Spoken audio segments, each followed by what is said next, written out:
వరంగల్లో శంకర్ గౌడ్ అంత్యక్రియలకు కుటుంబ సభ్యులు ఏర్పాట్లు చేస్తున్నారు. ఉదయం నుంచి జరిగిన పరిణామాలు ఒక్కొలిక్కి రావడంతో అంత్యక్రియలకు ఏర్పాట్లు చేస్తున్నారు. దీనిపై మరింత సమాచారాన్ని మా ప్రతినిధి అరుణ్ మనకు అందిస్తారు.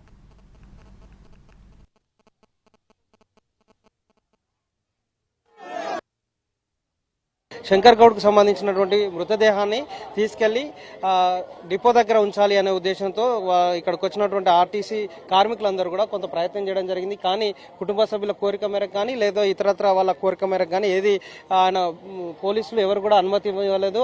శంకర్ గౌడ్కు సంబంధించినటువంటి డెడ్ బాడీని అనుమతించకుండా ఇక్కడే ఉంచే ప్రయత్నం చేశారు. దాంతో రాజకీయ నాయకులకి కార్యకర్తలకి అలాగే పోలీసులకి మధ్య వాగ్వివాదం జరిగింది, తోపులాట జరిగింది.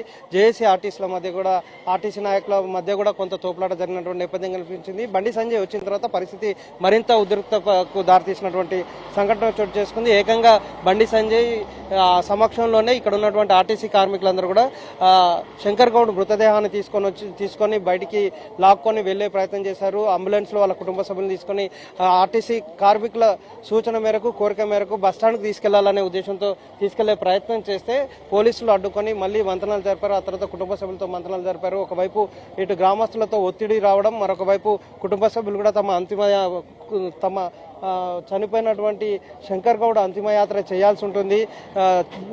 నిన్న సాయంత్రం నుంచి ఆయన ఆత్మహత్యాయత్నం చేసినప్పటి నుంచి కనీసం మంచినీళ్ళు కూడా తాగలేదు. ఇక్కడ ఉన్నటువంటి గ్రామస్తులు కూడా ఇబ్బంది పడుతున్నారు అని కొంత సూచన చేసిన మేరకు పోలీసుల సూచనకు ఇతరత్ర సమస్యల కారణంగా వాళ్ళు ఒప్పుకోవడం జరిగింది. వాళ్ళు నేరుగా వెళ్లి కుటుంబ సభ్యులు వెళ్లి బండి సంజయ్కి కొంత అంతిమయాత్రకు మరి సహకరించండి, మా ఇప్పటికీ బాడీ కంపోజ్ అవుతున్నటువంటి నేపథ్యంలో సహకరించాలని చెప్పిన నేపథ్యంలో వాళ్ళు బండి సంజయ్ ఇతరత్ర కేంద్ర మంత్రి బండి సంజయ్తో పాటు మిగిలినటువంటి ఆర్టీసీ జేఏసీ నాయకులందరూ కూడా సమ్మతి తెలిపారు. దాంతో కొద్దిసేపట్లో అంతిమయాత్ర ప్రారంభం కాబోతుంది. దానికి కావాల్సినటువంటి కార్యక్రమాలు జరిగాయి.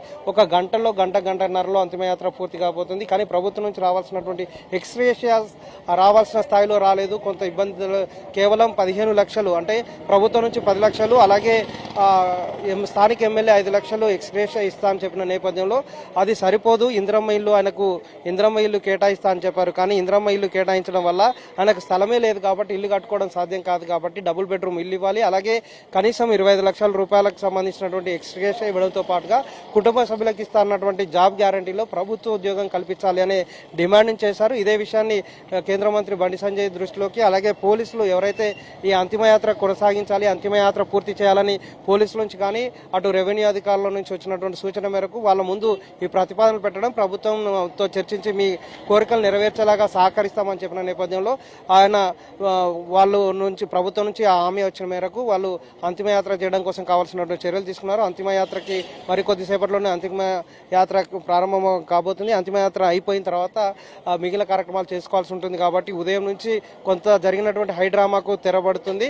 అంతిమయాత్ర జరగబోతుంది. ఆయనకు నివాళులు అర్పించడం కోసం ఇంకా ఆర్టీసీ జేఏసీకి సంబంధించిన కార్మికులు వివిధ ప్రాంతాల నుంచి వచ్చిన వాళ్ళందరూ కూడా ఆయన అంతిమయాత్రలో పాల్గొనడం కోసం ఇక్కడే ఉన్నారు. సాయంత్రం లోపు ఆయన అంత్యక్రియలు చేయడం కోసం కావాల్సినటువంటి చర్యలన్నీ ఉన్నాయి.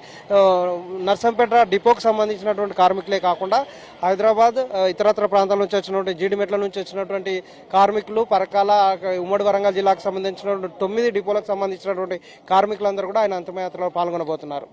Camera Prashanth, Arun Kumar, NTV Warangal.